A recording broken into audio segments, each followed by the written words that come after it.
Hey guys, welcome back to TechMan. Today, let me show you how to activate Sony LIV subscription with Jio Recharge. Activating Sony LIV subscription through a Reliance Jio Recharge is basically one of those it sounds like a hawk, but actually just bundled billing situations.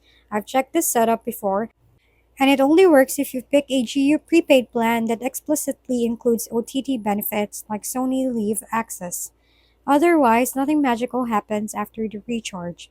Once you've done an eligible recharge, you open the MyJio app, log in with your Geo number, and verify everything using OTP like it's guarding a secret vault. From there, you go into the plan offers section to confirm that Sony Live bundle is actually active. If it is, you don't separately subscribe to Sony Live, you just stream through G's ecosystem, usually via Geo TV or the Link Entertainment section, depending on the plan. I've made a mistake before assuming any recharge would unlock it, but only specific bundled plans actually include it. So that part matters more than people expect.